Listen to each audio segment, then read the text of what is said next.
Yeah, so another couple of things we've been developing in the background, and it's hard because we do obviously performance and suspension and all those aspects, is the N80. We've done delete pipes for the DPF and that. Obviously you need to know what your road legality standards. You can get emission tests and get compliant in New Zealand for these. In other countries, in certain areas, you can't. So this here enables you, if you've got a DPF back exhaust, or if you just want to get it tuned and keep your DPF in case anything changes, this is a direct bolt-in system.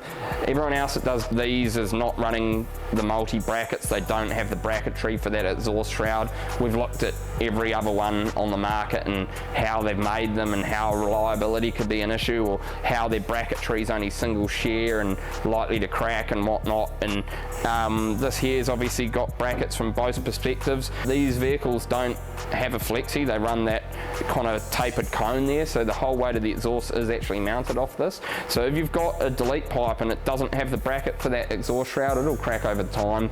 And if you don't have these ones down here, or if they're just single shear like a flat piece of plate, you're gonna have issues. So we've 5-axis machined this section here, and obviously this is made out of multiple pieces, so it's a real nice little unit. And the exhaust system on these, it's over 2.5 inch roughly. They're not restrictive. You can run it 4 inch. It doesn't seem to change anything on the dyno. So it gives you the ability to get a little bit of a noise, and obviously we've done our utmost. We've been testing these for quite a long period of time on our street trucks. Now we've also made a delete pipe for a VDJ 79, and at the time of doing this video, there's not one company that make a delete pipe that will match up to a DPF back exhaust.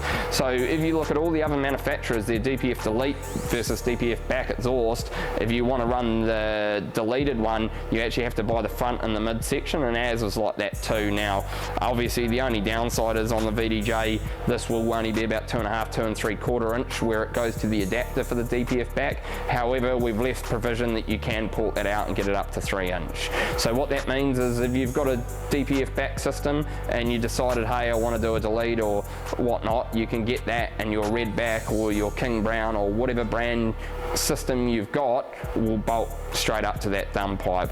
Quite some time ago now, we've reincorporated all that bracketry system, and I see all these other guys getting on the 4-inch bandwagon, and none of them are doing it correctly, and we're only lucky enough to know that because we've been building them for so long.